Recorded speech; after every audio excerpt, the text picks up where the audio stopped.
Hello dear गे family ना we gets.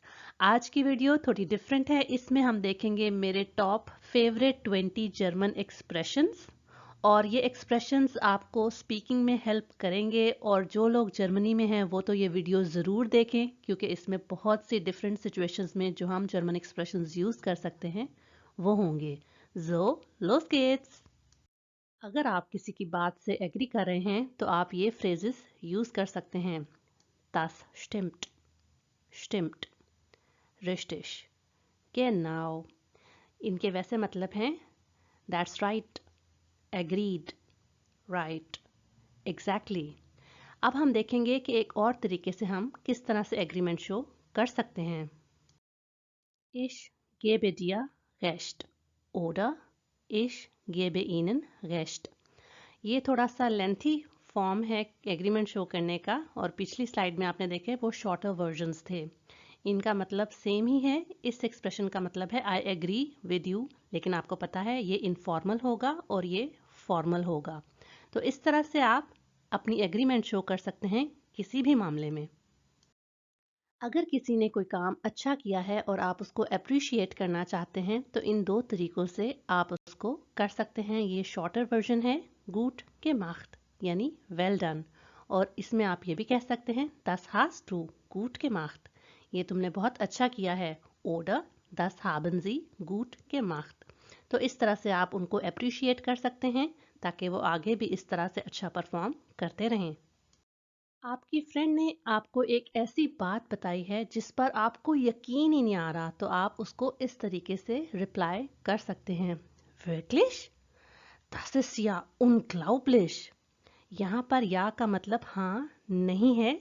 इस expression का मतलब है वाकई, ये तो यकीन ही नहीं आ रहा।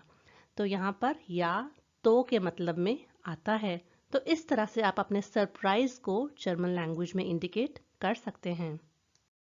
अगर आपसे किसी ने कोई क्वेश्चन पूछा है और आपको थोड़ा सा टाइम चाहिए उसका आंसर सोचने के लिए, तो पहले आप उस क्वेश्चन की तारीफ इस तरह से कर सकते हैं Das ist eine gute Frage।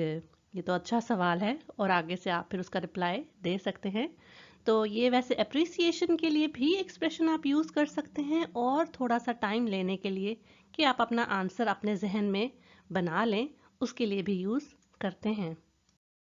अगर आप किसी से ये कहना चाहते हैं कि मुझे कोई फ़र्क नहीं पड़ता, तो उसके लिए जर्मन में आप 3 एक्सप्रेशंस को यूज़ कर सकते हैं जो कि हैं Es ist mir vollkommen egal, Es ist mir völlig egal oder Es ist mir total egal। यहाँ पर मैंने मिया को ब्रैकेट में इसलिए लिखा है कि ये ऑप्शनल है, आप यूज़ करें तो भी करेक्ट है और ना यूज़ करें तो भी ठीक है। और जहाँ तक इन तीनों वर्ड्स की बात है तो इन तीनों वर्ड्स का मतलब एक ही है, जिसका मतलब है टोटली या कंप्लीटली। तो ये एक्सप्रेशन आप यूज़ करेंगे ये जाहिर करने के लिए कि इट डजेंट मैटर।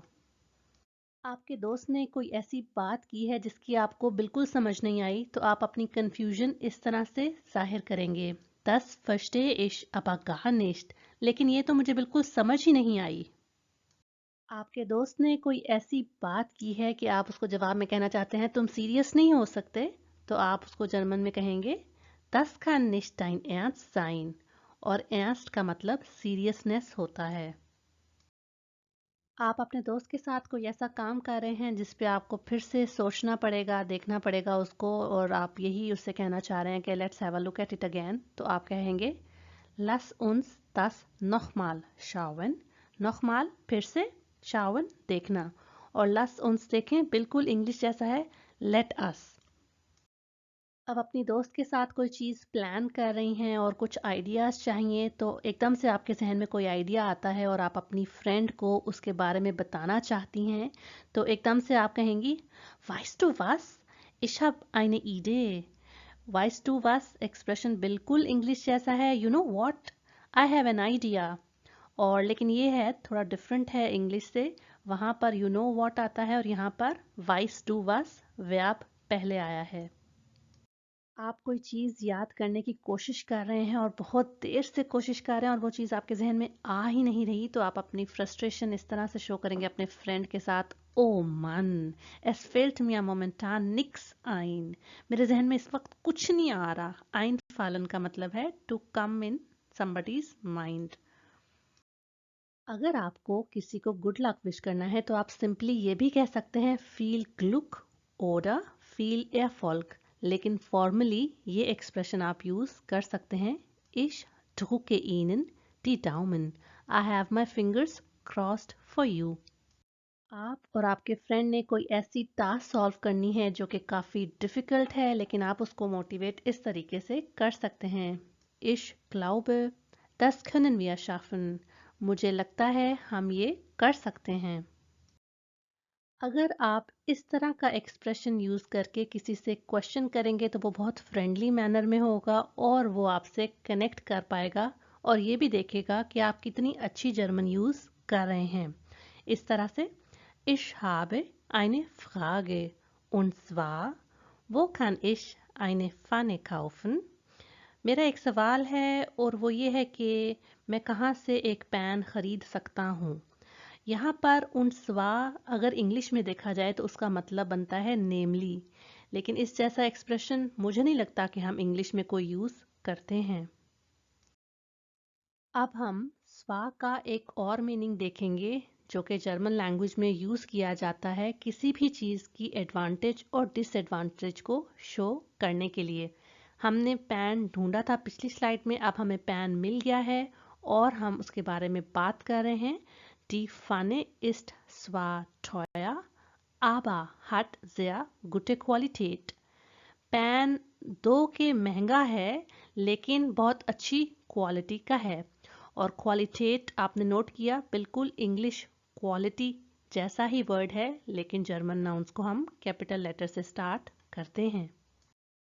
आपके दोस्त ने कोई ऐसी बात कर दी है जिसकी आपकी नज़र में कोई सेंस नहीं बनती, आप अपना डिसएग्रीमेंट शो करना चाह रहे हैं तो आप उससे फ्रैंकली कहेंगे Ehrlich gesagt, es macht keinen Sinn।